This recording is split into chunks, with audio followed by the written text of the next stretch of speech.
Babasaheb Ambedkar social forum आणि बहुजन विकास मोर्चा यांच्या संयुक्तरित्या आयोजित केलेला आहे। मित्रांनो, आजच्या या कार्यक्रमाला प्रमुख उपस्थित असलेले बहुजनांचा आधारस्तंभ, तुम्हामाची सर्वांची ऊर्जा आदरणीय पोटभरे साहेब आणि साहेब बहुजनांच्या या आमच्या इकडले कैवारी शाहू फुले बाबासाहेबांचा विचार तंतोतंत पालन करणारे आदरणीय अण्णा, मंचावर उपस्थित सर्व, मी आज या ठिकाणी सांगतो, सर्व कार्यकर्त्यांना सांगतो, या ठिकाणी एक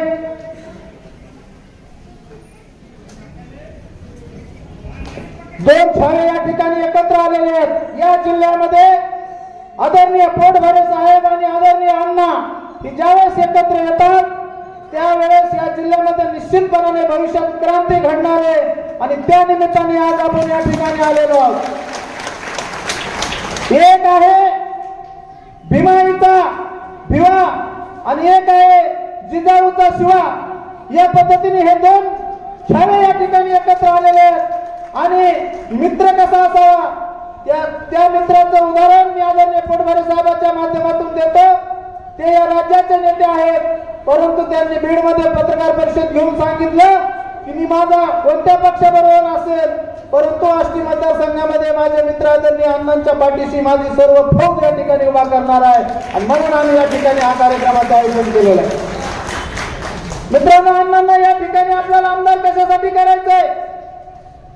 या ठिकाणच्या असणाऱ्या तालुक्यातील आपल्या मतदारसंघातील दीनदलित वंचित बहुजन समाजातील जे छोटे छोटे घटक आहेत, जे घिसाडी आहेत, तिरमाली आहेत, वडार आहेत, आमचे पारधी समाजाचे आहेत, दलित आहेत, सॉरी बहुजनातील सर्व छोट्या छोट्या घटकातील तिली असेल, तांबुळे असेल, तुमचे जे लमाण असतील, बंजारा असतील आणि गरीबातील गरीब मराठा समाज असेल, या सर्वांना जो आधार वाटतो तो आहे सुरेश अण्णा धस साहेब। पोटभरे साहेब, मी या निमित्ताने सांगू इच्छितो की बहुजनांच्या बाबतीत आणि डॉक्टर बाबासाहेबांच्या बाबतीत आदरणीय अण्णांची तळमळ सांगू शकतो।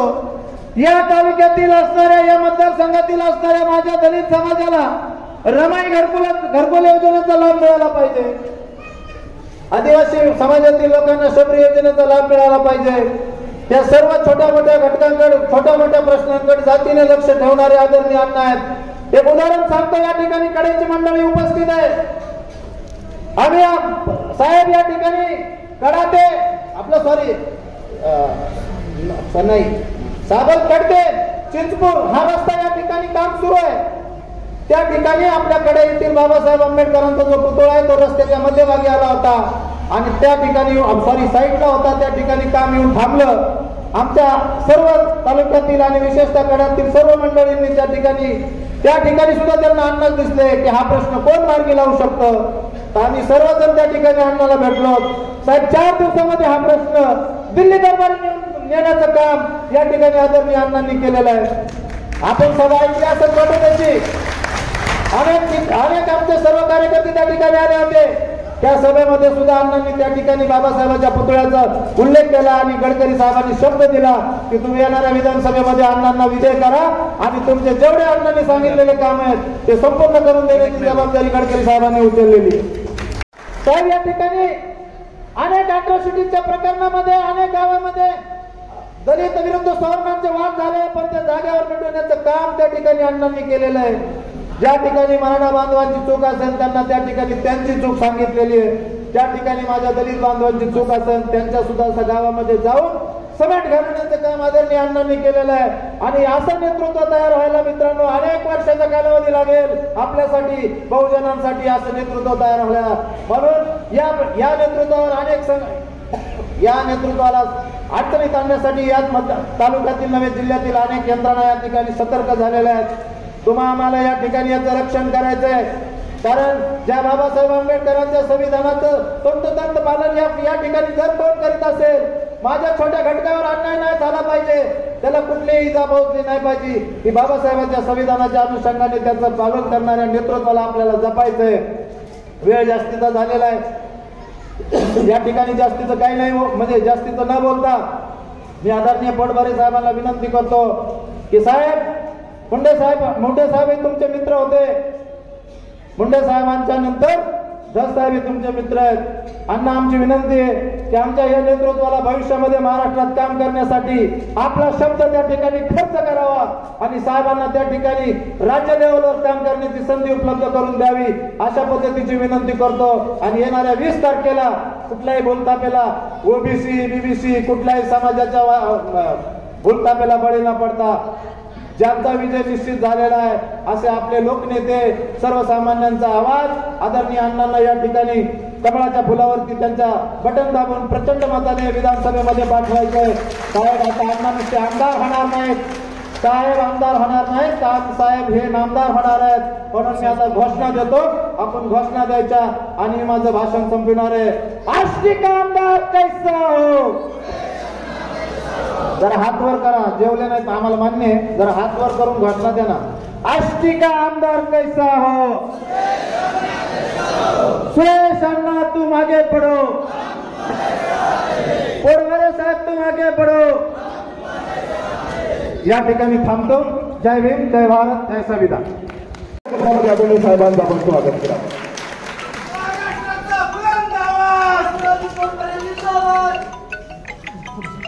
छत्रपती शिवाजी महाराज की जोरदार आवाज आला पाहिजे.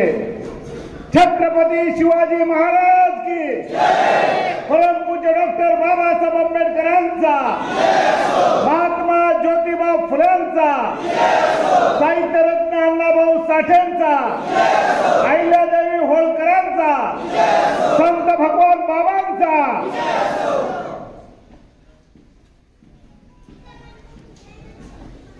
आदरणीय सुरेश अण्णा धस साहेबांच्या प्रचारासाठी होत असलेल्या कार्यक्रमाचे आकर्षणाने या मतदारसंघाचे लोकप्रिय होणारे आमदार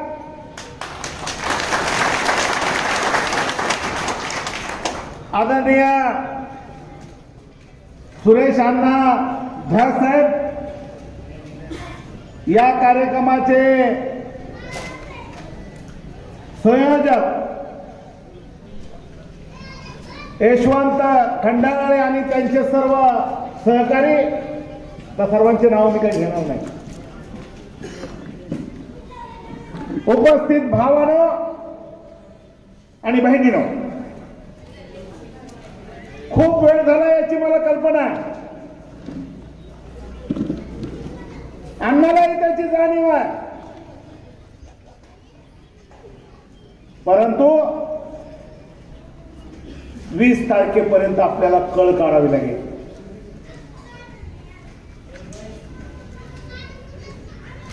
काही लोक समाजामध्ये कळ लावायचं काम करू लागले. अण्णा कुठल्या एका पक्षाचे उमेदवार नाहीत, अण्णा कुठल्या एका समाजाचे उमेदवार नाहीत.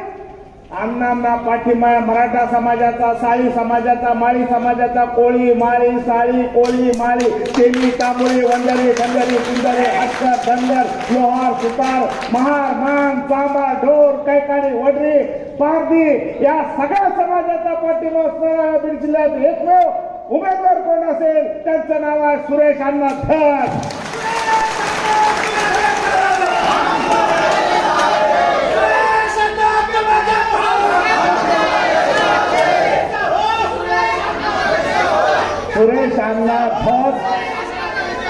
सुरेश अण्णा धस म्हणजे जातीच्या धर्माच्या पलीकडचं नेतृत्व. या माणसानं कधी स्वतःला जाती धर्मामध्ये बांधून घेतलं नाही. ज्या माणसाला गरज असेल अशा माणसाला, गरजवंत माणसाला मदत करणारा बीड जिल्ह्यामध्ये एकमेव माणूस कोण असेल त्यांचं नाव सुरेश अण्णा धस.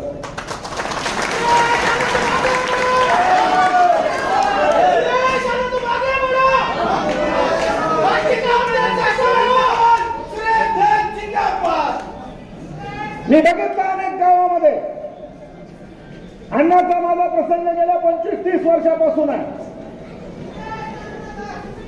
सुरेश अण्णांचं नेतृत्व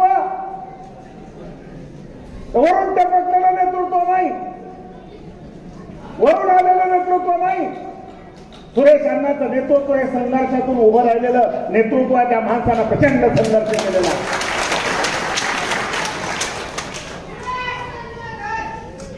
एक तर गरिबीतून आलेलं संघर्ष करून आलेलं नेतृत्व आणि मग या आष्टी पाटोदा आणि शिरूरच्या गोरगरीब माणसासाठी केलेला संघर्ष.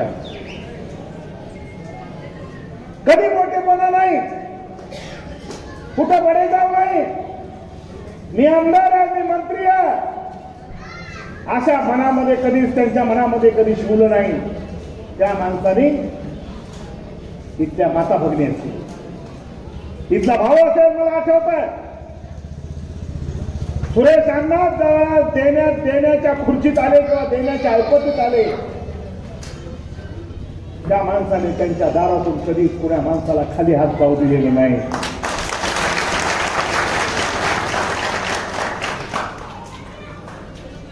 कधीच कोणी कुणाला उपाशी पोटी पाहिलं नाही. मग अशा माणसाला, अशा नेतृत्वाला तळहातात थोडा तळहातातल्या थोडासारखं जपण्याचं काम आपण केलं पाहिजे.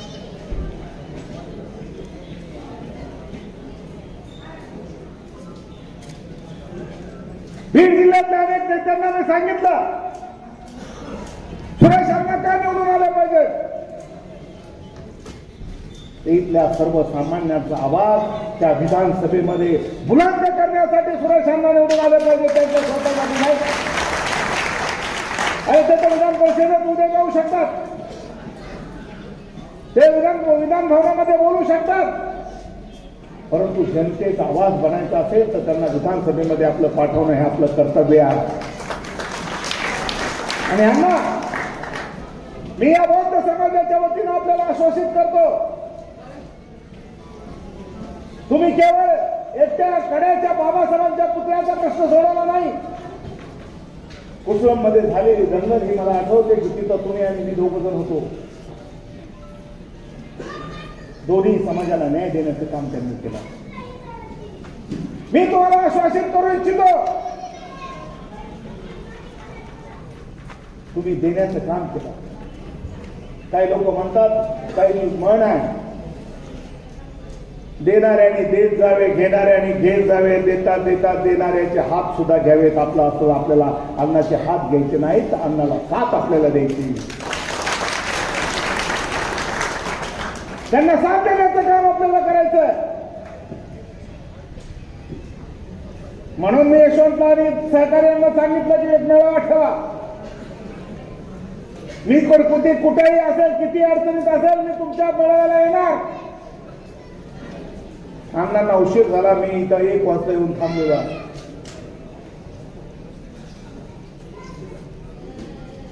कुणी आयरा गायरा नसतो खायला, कुठलाही उमेदवार टिकणार नाही, ही गोष्ट लक्षात ठेवा. अण्णा वाद आहे, मी कुणावरती टीका टिप्पणी नाव घेऊन टीका टिप्पणी करणार नाही. टीका टिप्पणीसाठी काय आम्ही आलेलो नाही.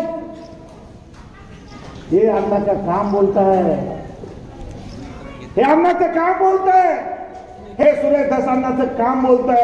या माणसांनी काम केलं म्हणून त्यांचं कौतुक करण्यासाठी आम्ही आलेलो.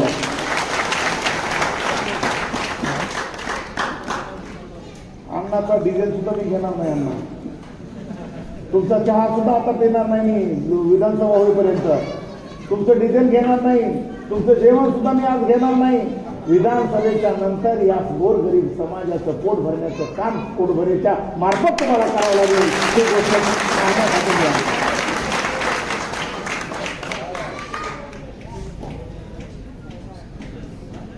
मी ज्यांना ज्यांना पाठिंबा दिला त्या उमेदवारांना सांगितलं की गोरगरिबाचे कामं करा. तुमचा कोणाचंच मी डिझेल आणि गाडी सुद्धा घेणार नाही, गाडीचा किराया सुद्धा घेणार नाही. तर बाबासाहेब आंबेडकरांच्या, छत्रपती शिवाजी महाराजांच्या, शाहू महाराजांच्या कृपेनं जेवढं काय आम्हाला मिळालेलं आहे ते प्रचंड मिळालेलं आहे. या गोरगरीब माणसाची सेवा करायचं काम आता अण्णा तुमच्या मार्फत आम्हाला करायचं आहे. जाता जाता एवढीच मी कळकळीची विनंती करेल, काही लोक जातीमध्ये विभागण्याचं काम करतील. जातीमध्ये अडकून पडू नका. अण्णापेक्षाही पैसेवाले उमेदवार आहेत. पण मी एवढंच म्हणेन, कुणी तुम्हाला पैसे देतील, पैसे घ्या, पण दारू पिऊ नका. या सगळ्या उमेदवारांचं खा मटण आणि अण्णाच्या समोरचं दाबा बटन, हे सांगण्यासाठी मी इथं आलेलो आहे. आणि अण्णाची निशाणी आहे कमळाचं फूल. बटन तर दाबायचंय, मटण आलं की बटन आहे, पण कमळाचं बटन आपल्याला दाबायचंय, बटन दाबायचंय, पण कमळाच्या निशाणीच्या समोरचं बटन दाबून अण्णाला एवढ्या प्रचंड प्रचंड मताने आपल्याला निवडून द्यायचंय की अण्णा, आमच्या समाजातला एकही माणूस आपल्या सोबत बेईमानी करणार नाही. निश्चितपणे तो बाबासाहेबांचा विचार घेऊन तुमच्या समोरचं बटन दाबल्याशिवाय राहणार नाही. एवढंच या प्रसंगी सांगतो आणि माझं भाषण इथं संपवतो. धन्यवाद. जय शिवराय, जय भीम, जय महाराष्ट्र. त्याच्या बाबतीमध्ये दादासाहेब गायकवाड स्वाधार जी योजना आहे, दादासाहेब गायकवाड जी जमीन खरेदी, त्याच्यामध्ये भूसंपादन कायदा 2013 प्रमाणे रेडी रेकनरच्या 6 पट पैसे हे दलितांना दिले पाहिजे. आणि जो कोणी सवर्ण जमीन द्यायला तयार आहे त्याला रेडी रेकनरच्या 6 पट पैसे दिले तर मला वाटतं तो लगेच जमीन देईल. मग तुम्ही दादासाहेब गायकवाड योजना काढायची आणि पायात पेड्या घालायच्या आणि पळ म्हणायचं, दलिता पळ, घे जमीन. कुठं पळण? रेडी रेकनरच्या हिशोबाने कोण आता जमिनी देणार आहे? शक्य आहे का? म्हणून त्या शासन निर्णयामध्ये बदल झाला पाहिजे हे मी पाहिल. आता गायरान जमिनीमध्ये जे रहिवासी पर्पजचे आमचे दलित बांधव आहेत त्यांना 350 स्क्वेअर फूट रहिवासी पर्पज नियमानुकूल करण्याचा शासन निर्णय झालेला आहे. तुम्ही आता घाबरू नका, फक्त रहिवासी झालाय. भविष्यामध्ये ही वेळ जर पडली तर सुप्रीम कोर्टामध्ये जाऊन विनंती याचिका करून आणि हायकोर्टाने आमचं यशवंत खंडागळेच्या एका रिट पिटिशनवरती साहेब स्टे सुद्धा दिलाय. त्याच्यामुळे आणखी संधी मिळाली की दलित समाजांनी ज्या गायरान जमिनी त्यांनी कसलेल्या आहेत ते सध्या कसतायत, त्या सगळ्या जमिनी या दलित बांधवांच्या नावावर झाल्याच पाहिजे. या बाबतीमध्ये आजपर्यंत पॉझिटिव्ह आहे. आणि सभागृहात सुद्धा साहेब मी बोललोय, इथं तिथं नाही, फक्त इथं हे मंडप आहे म्हणून मी बोलतोय नाही, सभागृहामध्ये सुद्धा मी ही बाजू मांडलेली. ज्यावेळेस हे 350 स्क्वेअर फुटाचा निर्णय सरकार करत होतं त्यावेळेस मी म्हणलं होतं की तुम्ही हे करू नका. मराठवाडा आणि विदर्भ आणि उत्तर महाराष्ट्रामधला आमचा दलित बांधव जो मुंबईला शिफ्ट होतोय, जो ठाण्याला शिफ्ट होतोय, पुण्याला होतोय, तो जर थांबवायचा असेल तर हा निर्णय करा. भविष्यामध्ये 100% या निर्णयाच्या बाबतीत तुमच्या बरोबर राहील. आणि मी काय मोठं काम नाही केलं. इथलं डॉक्टर बाबासाहेब आंबेडकरांचा साईडला जो पुतळा होता कड्याचा, तो सेंटरला घेण्याच्या बाबतीत आम्ही गडकरी साहेबाला पत्र दिलं. आता त्याचा पॉझिटिव्ह प्रस्ताव गेला आणि आता आष्टीनगर रोडवरच्या सेंटरला बाबासाहेबांचा पुतळा त्या ठिकाणी होणार आहे. मी विनंती करेन की त्याच्या उद्घाटनाला सुद्धा तुम्हाला मी बोलवीन, त्यावेळेस तुम्ही या साहेब अशी विनंती आहे. आणि इथं सगळ्यात हायएस्ट पोटभरे साहेब 5.5 कोटी रुपयाचं बौद्ध विहार बांधलंय मी आष्टीमध्ये. 5.5 कोटी, त्यातलं 4.5 कोटी ऑलरेडी खर्च झाले. 1 कोटीचं काम राहिलं किरकोळ, ते सुद्धा काही दिवसामध्ये आम्ही पूर्ण करतोय. इतकं सुंदर बांधलंय, इतकं सुंदर बांधलंय ते पूर्ण झाल्यावर तुम्ही पहा. मी एकदा गेलो होतो सुलेखाताई कुंभार यांच्या तिथं, त्यांचं ड्रॅगन पॅलेस मी पाहिलं होतं. तेव्हापासून माझ्या मनात होतं की वेगळं काहीतरी करायचं. आणि साहेब मुंबईला गेलो 100% दीक्षाभूमीला जाणार. नागपूरला गेलो 100%, सॉरी मुंबईला नागपूरला दीक्षाभूमीला जाणार. चैत्यभूमीला जिथे साहेबांना तिथे सुद्धा जाऊन दर्शन करणार म्हणजे करणार. का कोणास ठाऊक ह्याला सांगावं लागत नाही, ॲटोमॅटिक जातं माणूस, जातं म्हणजे जातं. आणि मला कधीतरी एखाद्या वेळेस माझा ते व्हायरल करते, पण मी कंटिन्यू आमदार पहिल्यांदा झाल्यापासून दरवर्षीच्या अधिवेशनाला गेलो तर सगळ्यात अगोदर भेट जर कुठं दिली तर ती दीक्षाभूमीलाच भेट देणार, अगोदर तिथं जाणार आणि मग बाकीच्या ठिकाणी जाणार. तेव्हा आपल्या सगळ्यांना विनंती करतो, साहेबांचे आभार मानतो, यशवंतचे आभार मानतो, त्यांच्या सर्व सहकाऱ्यांचा आभार मानतो, गोरखजींचा आभार मानतो आणि आपण सर्वजण या ठिकाणी आला तुमचंही आभार मानतो. आणि आपण सर्वांनी मिळून तुमचं एकट्यापुरतं मर्यादित ठेवू नका. मला एकच काम करा, आपली परिस्थिती हलाखीची आहे, तुम्ही जाऊ शकत नाही गाड्या घोड्या घेऊन, शक्यतो मोटरसायकलीवर जाता आलं तर जा, पण एकट्याचं मतदान देऊ नका, पाहुण्या रावळ्यांचं सुद्धा मतदान द्या. आजची मतदारसंघात जिथं बी आपला पाहुणा रावळा असेल, नातेवाईक असेल, त्याला फोन लावायचा, अरे आम्ही सुरेश अण्णाला मतदान द्या ना. हे बघा काळकोट इथं शिवऱ्याचा माझा मित्र आहे, उभा राहा, विचारा साहेब मी कशावर लक्ष देतो की आमच्या हाडोळ्याला जायला रस्ता जरी नसला तरी मनरेगातून हाडोळ्याचा रस्ता सुद्धा करून देतो. इतकं बारीक लक्ष देतो की दलितांना कोणी अडवू सुद्धा नाही. आणि मी गप्पा मारित नाही, मी करून देतो. आणि आमचे लोक कितीही म्हणले तरी मी त्यांचं ऐकत नाही त्यावेळी, कारण न्यायाची बाजू आपण न्यायाचीच घेतली पाहिजे. तर ते सुद्धा काम या ठिकाणी करतो. माझं एकच विनंती आहे की तुमचे जिथे नातेवाईक असतील आष्टी मतदारसंघात, आपले नाहीतरी नातं कुठं 100 आणि 200 किलोमीटर वाढ असते, आपलं 50 किलोमीटर रेडियसमध्ये सगळं नातं असतं. रेडियस म्हणतो मी असं गोल, याच्या पलीकडे कुठं नातं आहे. आणि आपलं नातं जर असेल तर तुम्हाला सांगतो, तुम्ही नातेवाईकाला सांगा, ते म्हणेल कसं काय चाललं, तुम्ही म्हणायचं इकडं सगळं धड चाललं, ते पुन्हा फोन लावायचं, ते परत विचारेल कसं काय चाललंय, तुम्ही म्हणायचं सुरेश दास बुंग चाललाय, बुंग बुंग. तुम्ही तुमच्या पाहुण्याला बुंग म्हणलं की तो पाहुणा त्याला म्हणतो बुंग. अख्ख्या मतदारसंघात बुंग झालं पाहिजे. आणि साहेब म्हणले तसं जर कोणी आलं, आता ते दिवस राहिले नाही, पूर्वीचा काळ होता, फोटो घ्यायचे, हात लावायचे, असं मत करा तसं मत करा, आमच्या लोकांना म्हणा. आता एवढा अडाणी समाज राहिला का, आमचे पोरं सुद्धा आता 8 तुकडे करते मोबाईलचे आणि परत जॉईन करते आणि रातभर चावमेव करते. त्याच्यामुळं अडचण आता राहिलेली नाही. पण तरी सुद्धा कोणी काही येऊन देतोच म्हणाले तर अजिबात नाही म्हणू नका.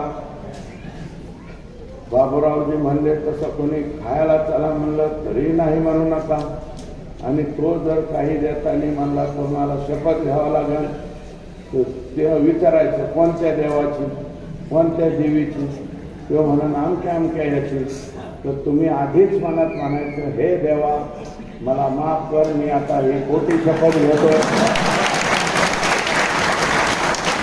मनात देवा म्हणजे जे कोणते तुम्ही मानत असाल तुमच्या गावात त्याच्यात काय द्या. आता कोणाच्या ह्याच्यासाठी आमचे लोक बाबासाहेबांचं तर शपथ घेणार नाही, कधीच घेणार तो कोण आणि मानणार आहे. मानलं तर बोटाने हलते, त्याला सोडते त्या. तशी स्वाभिमानी माणसं आहेत, घाबरत नाहीत मला. त्याच्यामुळं माझी विनंती की अगोदर मनात खोटी शपथ घ्या, त्याच्याकडून काय घ्यायचं ते घ्या आणि मतदान मलाच करा, अशी सुद्धा माझी विनंती आहे. तर मी अनुक्रम आणि कड्याला 18 तारखेला आपली शेवटची सभा आहे. शेवटच्या सभेला सगळ्यांनी यायचंय, माझ्या सर्व दलित बांधवांनी यायचंय सभेला. जे एकदम वयस्कर माणसं आहेत, ज्यांना गाडी चालवता येत नाही, त्यांनी 4 चाकी गाड्यात या. म्हणजे तरुण पोरं ज्यांची लग्न झालेली त्यांनी आमच्या लाडक्या बहिणीला सुद्धा मागून घेऊन पाठीमागे जोडीनं या. लाडकी बहीण सुद्धा आमची खुश होईल, तुमच्या उजव्या खांद्यावर हात ठेवेल आणि कड्यापर्यंत येईल. म्हणजे तुम्ही येताना सुद्धा सरळ याल, जाताना सुद्धा सरळ.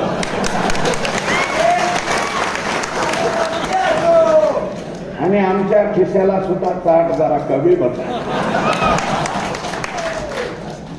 म्हणून माझी विनंती आहे, ज्येष्ठतेचा भाग जाऊ द्या, परंतु 1,500 का होईना सन्मानानं आमच्या माय माऊलीच्या अकाउंटवर 7,500 रुपये आली. आमची माय माऊली 7,500तच खुश आहे हो, एकदम खुश आहे. ती म्हणते बरं झालं सरकारने तेवढं तरी दिलं. आणि त्या माऊलीला त्याच्यासाठी सन्मानपूर्वक तिथपर्यंत आला. आणि ज्यांचे लग्न झाले नाही, जे मोकळे संडे आहेत, त्या सगळ्या मोकळ्या संड्यांनी टेबल सीट बसून या. तुमच्या मनात आहे, तुमच्याही उजव्या खांद्यावर कोणीतरी हात टाकावा. पण तुमचं वय वाढल्याच्या नंतर, तुमचं झाल्याच्या नंतर टाकतील. कुणीतरी आमची भगिनी तुम्हाला भेटेल. पण तोपर्यंत स्वप्नवत असलेले आमचे जे कोणी मनातले नवरदेव आहेत त्यांनी टेबल सीट या. कारण तुम्हाला मध्ये जास्त जागा लागत नाही, म्हणून तुम्ही तिथं या अशी विनंती आहे. आणि आमच्या सरकारने, महायुतीच्या सरकारने आणि 50% सवलत अगोदरच आमच्या लाडक्या बहिणीला निश्चित दिली होती. आता तर 100% दिली. आता हेतून पुढं उजव्या बाजूच्या लोकांनी, इकडं डाव्या बाजूला माझ्या भगिनी बसल्या, यांना जोरात बोलायचं नाही. कारण कोणी जर जोरात बोललं तर आमचे बंधू जर म्हणले, आमचे दाजी जर जोरात म्हणले, आमची बहीण सुद्धा म्हणती आवाज नीचे करो, हे म्हणलं ना,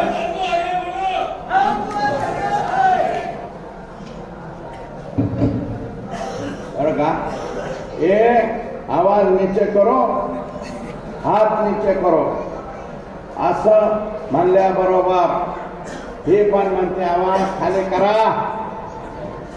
म्हणतो का आता हेतून पुढे आवाज चढून बोलायचं नाही. मी मुख्यमंत्र्याची लाडकी बहीण आहे. तुम्ही जर काही म्हणले तर मी मुख्यमंत्र्यांना सांगा असं म्हणल्यावर तुम्ही शांत राहा. आणि आता इथून पुढं आमची भगिनी तुम्हाला म्हणणार आहे, बाजारच्या दिवशी जर कड्याचा बाजार असेल, आष्टीचा कोणी बाजार करीत असेल तर बाजारच्या दिवशी आमची भगिनी म्हणणार आहे, अहो तुम्ही जर गेले तर 300 रुपये खर्च होतात आणि मी जर गेले तर 0 पैसे खर्च होतात. आता असं करा, तुम्ही घरीच थांबा, बाजार सुद्धा मीच करून येते. असं आमची भगिनी जरी तुम्हाला म्हणाली तरी वाईट वाटून घेऊ नका. कारण ती हा खरं आहे, म्हणजे तुम्ही असं वागल्यावर दिसताय. म्हणजे आमच्या भगिनींनी ह्यांचं काम केल्यावर दिसतंय.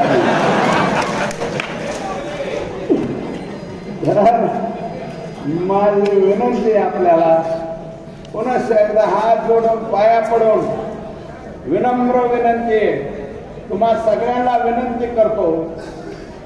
विनंती करणं हे शस्त्र माझ्याकडे आहे. त्या शस्त्राचा वापर करून मी तुम्हाला म्हणतोय की आपण सर्वजण मला साथ द्या, समर्थन द्या. अनुक्रमांक 3 मी धस सुरेश रामचंद्र, माझं चिन्ह आहे कमळ आणि कमळ चिन्हाच्या पुढचं बटन दाबून पुढची 5 वर्ष मला सेवा करण्याची संधी द्या. जय हिंद, जय महाराष्ट्र, सविनय जय भीम.